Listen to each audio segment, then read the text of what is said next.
down at your shirt right now. If it's a woman's, the fabric folds right over left. If it's a man's, it folds the opposite direction.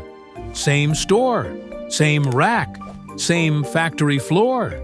Every single shirt does this, and almost nobody working retail can actually tell you why. The tag doesn't explain it. Nobody questions it. It's invisible. And on the smart side, we dig up one buried story like this every single week. There are 3 competing explanations for this, and only one holds up under real evidence. Start with the story you've probably heard. Rich women had servants dress them, so buttons faced the maid's hands. It's a nice image. Candlelit room, a maid working the buttons on a gown. Buttons deliberately turned so they faced the maid's hands. Here's the problem. Buttons barely existed on women's clothing before the 1800s. Gowns used pins, laces, hooks. The servant story falls apart when there weren't even buttons on gowns at all. So one historian pushes the timeline forward instead. The left side habit on women's clothes might not be some old aristocratic rule. It might be newer. It might trace back to the moment buttons showed up much later. Ready-to-wear blouses hit shelves in the early 1900s. A factory worker, usually a woman herself, sewed each button facing outward, the same way toward the customer. Same layout, different explanation. Nobody in a factory wrote down a rule. It just repeated enough times that it stitched itself into habit. Now the side we can actually back up: men. Soldiers dressed themselves, and many carried swords on the left hip, drawn fast with the right hand. A jacket buttoned left over right. Let the sword hand cross the body and clear the hilt.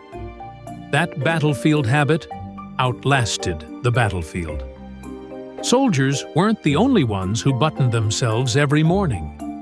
Men on horseback held reins in the left hand, leaving the right hand free to fix a jacket that might snag on a rein. Women riding side saddle in heavy skirts needed the wind blocked. There's a gentler theory, too. Mothers nursed infants against the left side, close to the heart, leaving the right hand free. 3 separate origin stories, and historians still can't fully agree on which one actually stuck. If your brain is already rearranging every shirt in your closet, hit like right now, because you won't see this twice. Go back further, and the same front-facing logic shows up somewhere unexpected.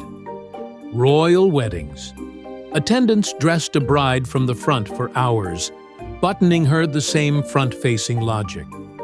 Nobody planned it. It just kept repeating. One correction worth making here: early buttons carved from bone, wood, or horn were cheap and common. That was what ordinary people wore. The real money was gold, silver, and jewels, commissioned from goldsmiths and reserved for nobility. Buttons marked class long before they marked gender. The layout, once set, just got copied.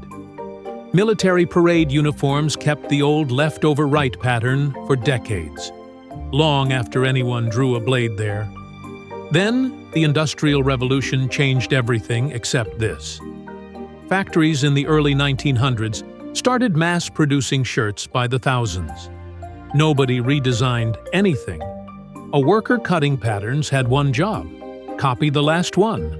Plant after plant, decade after decade, every new factory just copied the old pattern. By the time women were dressing themselves daily, with no servants left to dress her, the convenience was gone. The reason disappeared completely. The habit quietly survived. So here's your answer, split 3 ways. A soldier's sword is the one theory with real evidence behind it. A factory worker's repeated habit, not a maid's convenience, most likely locked in the rest. Subscribe before you finish this video, because the closing thought is worth sticking around for. 2 strangers shake hands today. one in a men's shirt, one in a women's blouse, both wearing a decision nobody remembers making. A tiny detail like this survived war, industry, everything, unquestioned. Next time you're at a store, look at the rack. Every shirt on it still repeats a swordsman's trick, or a factory's copied habit, folded into the button on your sleeve. A soldier drew a sword. A factory worker copied a pattern 1,000 times over.